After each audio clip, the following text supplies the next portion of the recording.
All right, guys, welcome back to my podcast. I'm welcoming on Rico. He is someone I just kind of reached out to on Instagram. He had a cool story, kind of start to finish. I just went through all of his Instagrams, kind of clicked on his link, watched his YouTube, and he tells a good story about how he beat addiction and how it kind of just made him a better person. And it's kind of like been a serious topic that I've been trying to get to. It's a tough one to talk about too, and it's humbling and all that kind of stuff. But anyways, welcome on the show, brother. Dude, thank you so much for having me. This is so cool. Like I said, this is my first this is like my first like live conversation with like an interviewer. I'm super excited to be here. Thanks for having me on, Andrew. Yeah, I saw you had some Instagram lives though. Yeah. Those are like those are really close friends, so I'm not gonna count those. Like you know what I mean? Okay. Like you reached out and I'm excited to have this conversation. Yeah, I don't know how you popped up, but then I saw you were in Clearwater too, so I was like, dude, we gotta link up eventually. I don't know what you do on the weekends, but like maybe like a brainstorm idea. You said you're trying to get your social media game up. I'm trying to do the same always, so we could bounce some ideas. No, that's actually a good idea. Yeah, like we can both benefit from that for sure. Some coffee after church, dude. You already know I'm down for that. Then hey, that's sparring. We can spar after. I don't know. Yeah, we were talking about that. He's been getting into some MMA and stuff like that. I was like, maybe down the road for me, but at least some sort of fitness is in your life, and I think that's a big thing too. So. Yes, it's been a big part of my life ever since going through recovery. It's super important, super important. Yeah, man. So I was gonna say, man, you kind of started off. Where were you? How old were you? Yeah. What was going on? When did you realize you had a problem? And then we'll take it from there. Yeah, so how my addiction got started is very interesting. It's not one of those stories where I had trauma and I was trying to escape something.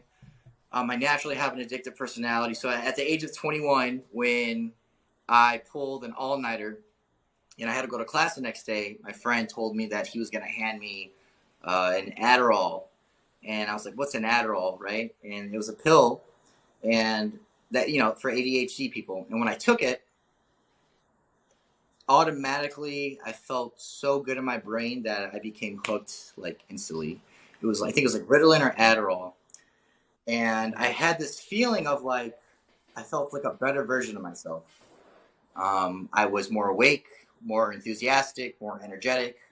I could, be up for 20 hours, go to sleep for 4 hours, and then do it again, right? And it kind of gave me an edge on my schoolwork. And what ended up happening was, I ended up dropping out of school just for whatever reasons. And my Adderall problem became a lot more worse. I started off, I think, around 10 milligrams or 20 milligrams of Adderall, and eventually worked up to 200 milligrams I was taking per day. So I started at 21, and I stopped taking Adderall at the age of 26, I believe. Yes, when I was 26 years old.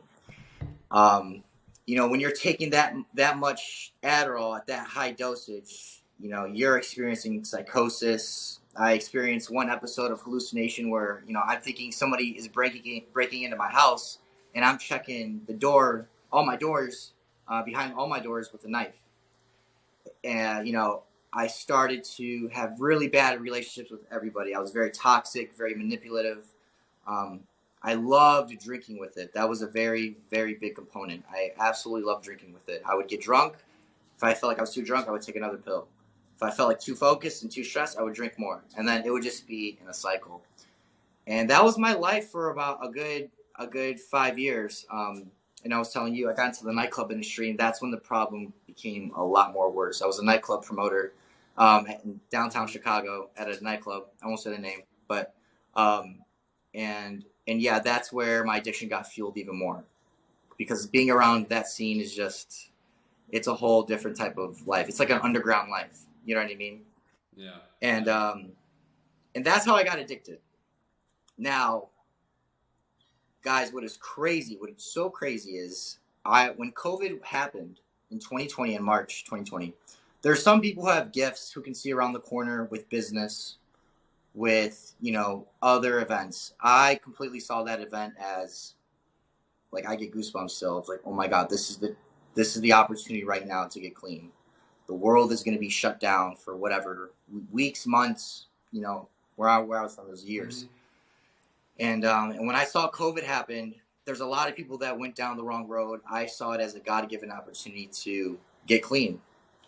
So I got clean first by when March 2020 happened. I stopped drinking for about a year, and then I felt more comfortable to tackle my next big addiction, which was my Adderall addiction. And I went cold turkey on both substances. The hardest one, and it still leaves me a little bit scarred today, because it was so traumatic. Probably because of how I did it, right? I did a cold turkey with no drug rehab or sober living home, but was the Adderall. I lost everything. I lost my identity. I lost my friends. And people that I thought were my friends. There's no more pain than feeling confused and lost, and trying to find out who this new version of David Rico is. And that's kind of high level of my story. And I obviously beat both addictions. I haven't relapsed. I've never went to AA yet. I plan on going to the future, but that's a little bit about my story. And I started to create. Yeah, that's been two years from Adderall, 3 years from. Yeah, Actually, it's about to be 3 years. Very soon. That's a big deal, man. That's awesome. Yeah, thank you, man. Yeah, it's been a journey, and I have a lot of sympathy for people who go through recovery. The physical symptoms are the easy part. To me, they're the easy part. And the hardest version is finding out who is this new version of you. Yeah. Because it takes a long time, So, yeah. So, yeah, we were talking a little bit before, and it's like, I feel a little bit of guilt when I'm drinking, and I think I'm the same as you. I kind of have that addictive personality. It kind of just runs in my blood. It runs in my brothers. It runs in people older than me. And like once it's like when you start going, you kind of just get carried away too. And it really doesn't hit me until the next day, like the hangovers. I don't have the worst. No, I don't. But like I know I should be doing something productive. Like that's where I'm meant to thrive. Like outside of my 9 to 5, like putting out content or reading books or doing some kind of research, having conversations. Like, and when one night of fun gets in the way of that, I feel a lot of, self-doubt or something. And you talked to me about this. I forget, what did you say when we first had a chat? I think I was talking about your highest version of yourself. The reason why I think you're feeling a little bit maybe anxious or, a little bit frustrated is, your highest version, your misalignment. You know what I mean? You're behaving and that's causing, I think, what you're feeling right now. Because you should not be doing it. That's you. You know what I mean? Some people can do it. It's totally comfortable. But yeah, that's kind of my theory and my mindset on it. Yeah. And I do like try to put myself up here, and sometimes it's not always going to be there, but I don't even think it's a huge issue for myself. I think it's an issue that everyone goes through, and it's kind of just managing it day to day. Or if it's an extreme, man, you just got to really commit to it. It sounds like you said it yourself. You were surrounded with people that you thought were your friends, and you kind of had to draw a line and be like, I don't know if you kind of evaluated who you're surrounding yourself with. Like, hey, I'm not doing anything productive with these people. Like, I can't be calling them my closest friends. Like, can you run through the people you were surrounding yourself with? Yeah. Who did you lean on when you were going through the hardest times? Yeah. Of, that physical and mental relapse. Yeah, well, that's a very good question. Yeah. So talk about who your friends were. Who do you lean on, and then who did you try to find in your new friends? Okay. After that. So the people who I was originally surrounded with, there were people that were very heavily into the nightclub industry. DJs, bartenders, promoters, bottle girls, those were my best friends, right, at the time. And when I quit alcohol, or when COVID happened, it was actually very interesting because that nightclubs weren't open.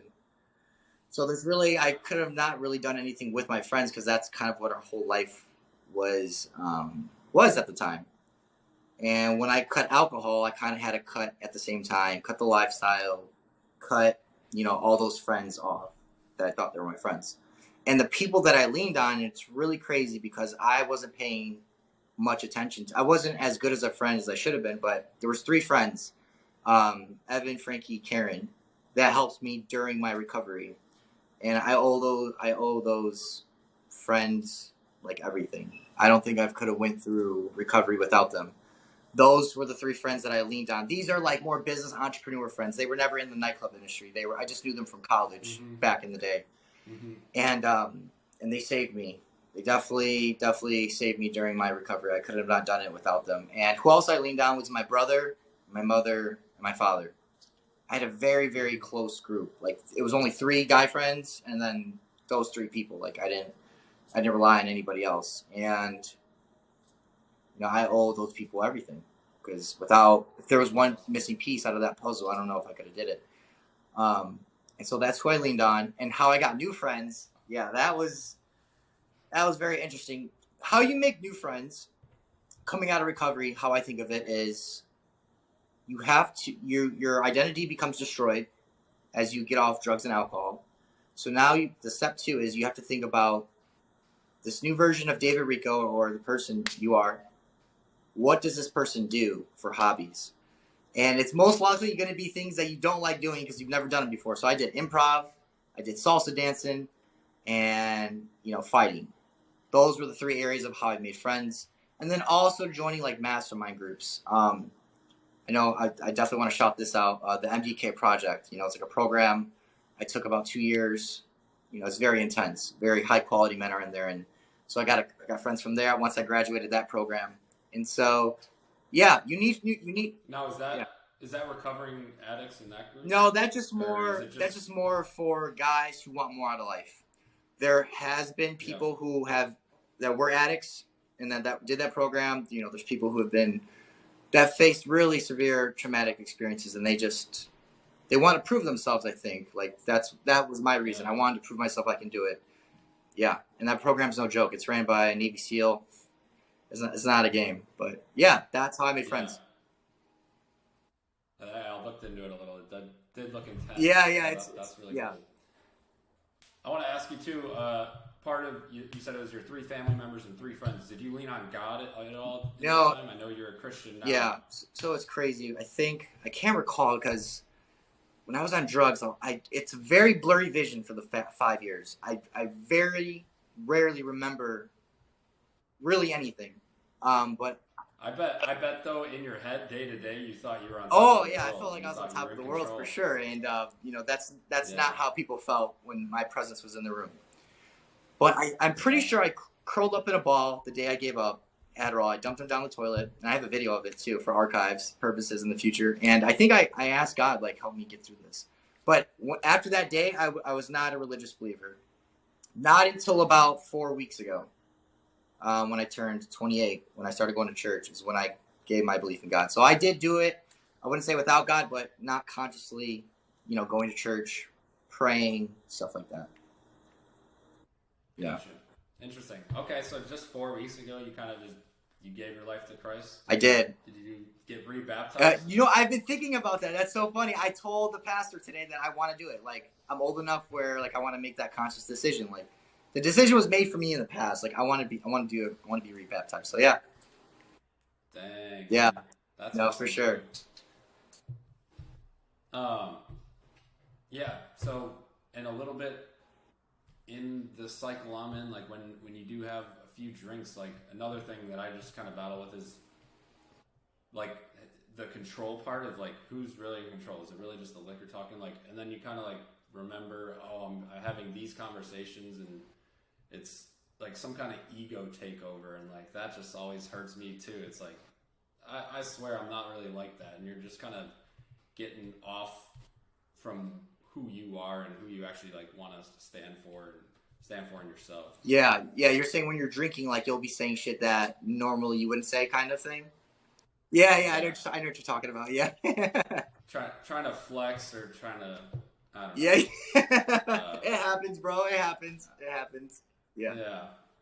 So I'm a little bit tired of that too, but I said that we should reach out and hang out, and maybe we can create our own community. I know you said you wanted to kind of do something in the Tampa Bay area. You want to touch Yeah, on yeah. that at all? So a goal that I have right now, and I just heard a statistic, but I have to remember what it was. But what I'm trying to do right now is I want to open the first Christian sober living home in the Tampa area, and eventually open the first Christian drug rehab facility. And the reason why I say Christian is because it has to be faith based, and it's not one of those things where you have to be Christian to join or whatever. It's just I want the company to operate on those principles, on God's principles.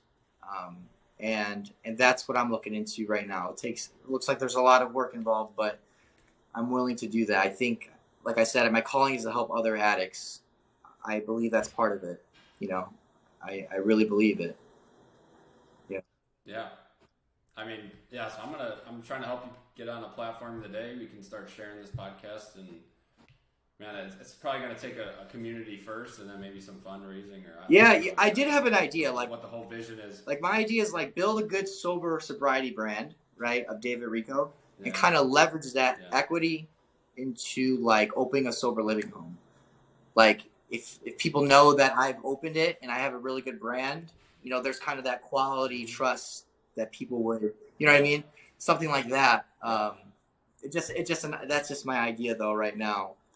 But yeah, I really want to do it. I get excited when I talk about it. I don't know where to start. No, yeah. Hey, if I see someone else with a vision, I'm there to help them. Like I know that it gets me excited for my visions, and I'm trying to help other people get to theirs.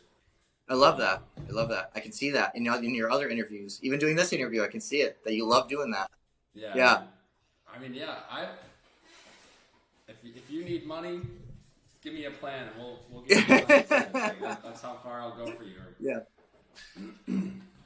That's awesome, bro. Yeah, you're very important to the community. You're like this gluer networker, like connecting people to you know what I mean? Yeah. But it's gonna take more podcasts for me. I've been at a low pace recently. Yeah. I was gonna kind of say, you kind of do have to build that brand first, and I kind of think there was some TikTok or something where it was like before you're building websites, and then they're doing something else, and then now it's like the age of like the content creator and building it like with your own name or like a YouTube channel name or whatever. And I think like that's a big thing that I'm trying to build off of. Build a brand. I'm trying to build polos with not my name on it, but like a group name that me and all my boys can wear when we go on golfing trips. That's cool. Like that. Yeah. And hopefully it starts with 10 of us all buying the polo, and then somebody else sees it and it's like, oh, that's a cool design, nice shirt, and then you give them the link, and then eventually kind of turn that into making money. And then once you start making that money, then you can start funding what you actually want to use with that money. Yeah, exactly. And they're buying into you, not even just because it looks nice, because there's a lot of clothes that look nice, but even buying into you, what your brand represents, what do you stand for, what don't you stand for, that is super powerful. You have to build on that. Yeah, that's awesome, man. I don't have that vision yet. I was just trying to go for the cool athletic logo. Yeah. I don't know. But yeah. I'm trying to help you get there. What are your kind of goals moving forward with content creation? Yeah, my ultimate vision, my ultimate ethos, I guess you would say, is being a beacon of hope for addicts who are whether you're drug addiction, porn addictions, like any type of addiction. And I want to serve as like a beacon of hope for these people. Like if I can do it, if I can document my journey, my vulnerabilities that I deal with. I deal with suicidal thoughts. I've talked on it about maybe once before, but just talking about these discussions, making them very public and showing people how I deal with them. I think that'll be very important in building my brand. I want to build my brand on vulnerability, enthusiasm, and transparency. Those are my 3 pillars. I think there's a lot of things these days that on Instagram, there's a lot of flexing, and I just want to flex on being vulnerable, to be honest. That's kind of where I want to take my brand, make it more human. But that's what I see doing in my profile now. What that looks like at a tactical level, I don't know yet. I need to figure it out. But yeah. Maybe we sit down and we bounce some ideas. Yeah, for sure. I think the main thing I've been doing too is, like you said, you want to be the first of it for Tampa Bay. Are you following other people that have kind of had that kind of same channel thoughts and almost like model it after Yeah, them? yeah, it's good. Do you have a couple people you That's a follow? very good question. So I follow, and I'm in this mastermind group by Eric Spotoff. Eric Spotoff, I know we were talking about him. He actually sold his drug rehab facility in New Hampshire, I believe. And yeah, like just having someone that's done it before and being on live calls with them, like that's. So that was your friend? He's not a friend. He's more like a coach, just like a mentor that I Okay. that I pay Cool. to be part of his mastermind group. So like that's someone who I definitely want to leverage in my network and be able to build that sober living home or the drug rehab facility. So yeah, that's like that's where I'm at right now. So then I even just had a quick second there. You like kind of pay him to be your coach. Exactly. And my first quick thought was, oh, I don't want to be paying someone. But then it's also like, well, what else are you going to be doing? Paying the bar down the street? Yeah. Beers? Yeah. It's like, what use your money in ways that you're going to use it for good. Like, well, that's interesting that you say that, because in these past 2 years, since I've been sober, right, from alcohol and Adderall, which is almost 2.5 years, I've invested cash of my own money about $22,500, I think. One program costs 10 grand in itself, so I'm kind of used to at this point of like spending money and then learning how to get it back like fast. So that would be like a good advice for somebody if you've never spent money on yourself on personal development. Start small. Start with $1,000, $300. And see how the ROI happens in your life. I think that's been my secret sauce and how I've been able to elevate so quickly compared to my peers who have been addicts. Is I've spent so much money on myself these past 2 years that my network is a beast. Like it's crazy. That's what I was gonna say. It's network. Yeah. Dude, people are they know you because you're first of all hanging out Yeah. with them more often. You're not starting from ground zero, and you're learning invaluable things. I'm assuming. Yeah. Oh, 100%. Yeah. Even having like guys in my corner, like just teaching me like how to think, as a man, or like how to approach a certain problem. Like that's been priceless. And these aren't just any guys. They're very successful, whether it's financially, physically, fitness wise. Like it's just all been a blessing, man. All been a blessing. Yeah. Yeah. I was gonna say, if you don't even want to spend money, what I find myself doing is to stay out of drinking. Yeah. And I'm hoping that someone on listening to this is gonna hear this, but just schedule something on your Friday night that's productive. Like I've been just throwing in my workouts late on Friday nights, or not too late, but like I'll go at 7 p.m. on a Friday because then it'll keep me from just being bored and wanting to crack open a beer or whatever. That's a very good practical way. I do, and then Saturday mornings have something to do. Like you don't get to lay in bed and be hungover all day. So it's scheduling free things, like just go play pickleball in the morning. But to me, the big thing I'm focusing on is just lifting. But you can fill in the blank. Yeah. Productive thing at time. I should be doing something else. Right. And I got that from Atomic Habits. In case anyone needed that book. I haven't read that book. I think I got that. But my girlfriend of mine just told me about the book, and she said it's real good. I gotta check it out. I'll pass it off to you if you want. That's another thing I do. I read books, and then if anyone's interested, I try to share them. Yeah, bro. Yeah. We'll connect after this. Yeah, for sure. I appreciate that. Yeah.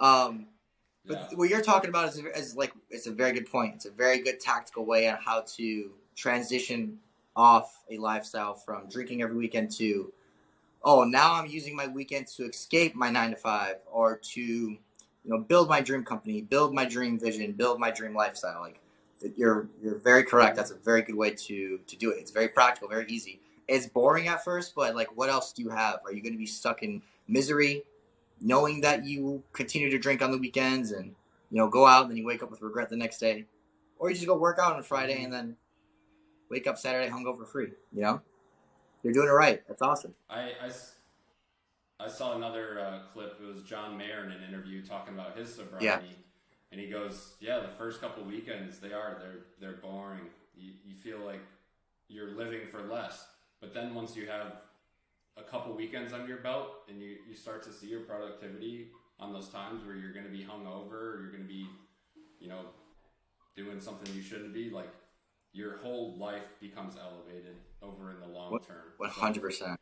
And yeah, I mean, I've only done like maybe like a month sober here and there, but I can feel it. Like you're clear-minded. You're more on top of scheduling those kind of things that like I'm talking about, like having a to-do list to do on a Saturday. You got to knock out 5-10 things. Like you just know you're becoming a kid. Right. Yeah, I love that. And this is like, because it's not a fucking game. Like what we're doing, how you're thinking, like you're playing the game to win. You're playing the life to win. You're playing it. You're taking it serious. That's what we only got one life, one chance at life. Like this is why I keep saying like people who I've had people who've reached out to me about addiction, right? Saying like I'm trying, but I don't want to get off of it. Like you're thinking this is a game. This ain't a. Here's me whining. Right. Like no dabbling, guys. This is not a fucking game. You think this is a joke? It's not a joke. You can be such a better father and better whatever daughter to whatever family members. Yeah. So I love that. I love your determination to win. I think that's why we vibe very well too together. I understand where you come from. Good, man. Yeah, and I understand where you come from. I grew up in Chicago. Not Chicago, but... I didn't know that. But, yeah, I grew up in Gurnee. Oh, yeah, you did tell me that. Yeah, that's cool. That's right. Flags. Yeah. So I was up there till I was 20, and then... You got that Midwest blood in you. That's why we vibe, too. So, yeah. That hard work. That's probably why we got some of the... And a little bit of the addictions and all that. It's like, yeah. Dude, everything in the Midwest is... It's a little bit more chaotic. It is. I think our drinking habits are more compared to some parts of the country for sure. I was reading statistics. Chicago drinks a lot compared to other major cities, like in Austin or Tampa. Yeah. Yeah, man. So it seems like you're on almost like you're alluding to like you're on a new identity, and I just think that's awesome, and I'm trying to help you elevate that for yourself. Yeah. It's been hard. I'm not gonna lie. I know people kind of look at my Instagram and think I'm just winning, maybe because that's how I portray it, and that's why I want to do some more vulnerability posts. But it's fucking hard, man. It's frustrating, but you'll get more comfortable as people get off their drugs and alcohol. What do you struggle with? Right now, I'll have pockets. It's funny. I'll have pockets where I experience mania, hypomania, not mania, but hypomania, where I'll feel extremely, extremely good. Like music starts to feel good, and I think that's just a chemical imbalance that I still have from the Adderall.